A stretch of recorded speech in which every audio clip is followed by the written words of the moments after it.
शहरातील विजापूर रोडवरील RTO office जवळ असलेल्या गणेश नगरातील श्री समर्थ ज्वेलर्स या दुकानावर 3 दरोडेखोरांनी कोयता आणि नकली पिस्तुलाच्या सहाय्याने दरोडा टाकण्याचा प्रयत्न केला। यावेळी दुकान मालकाच्या प्रसंगावधानामुळे दरोडेखोरांच्या दरोड्याचा प्रयत्न फसला असून केवळ काचा फोडून 10,000ची नुकसान झाले आहे।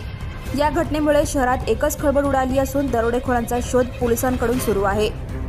याबाबत श्री समर्थ ज्वेलर्सचे मालक दीपक वेदपाठक राहणार चौडेश्वरी मंदिरजवळ विजापूर रोड सोलापूर यांनी दिलेल्या फिर्यादीवरून विजापूर नाका पोलीस ठाण्यात गुन्हा दाखल करण्यात आला आहे। शनिवारी सायंकाळी 7:45 सुमारास गणेश नगर येथील श्री समर्थ ज्वेलर्स या दुकानात दुकान मालक दीपक वेदपाठक तसेच एक महिला कर्मचारी व एक पुरुष कर्मचारी असे 3 जण दुकानात होते।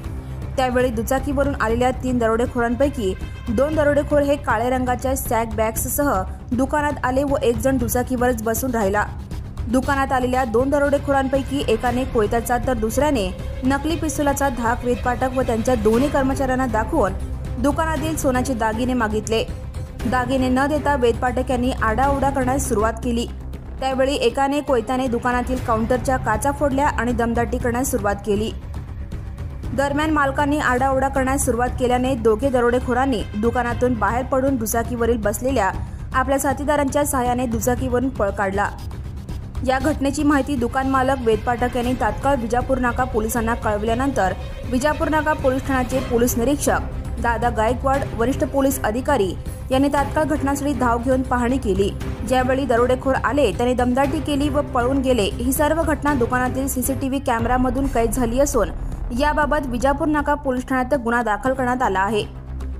दरोडेखोरांच्या शोधासाठी विजापूर नाका पोलीस ठाण्याचे 4 पोलीस पथक तसेच शहर गुन्हे शाखेची 3 पोलीस पथके कामाला लागली असून पोलिसांकडून या गुन्ह्याचा कसोशीने शोध सुरू आहे। Subscribe now and press the bell icon.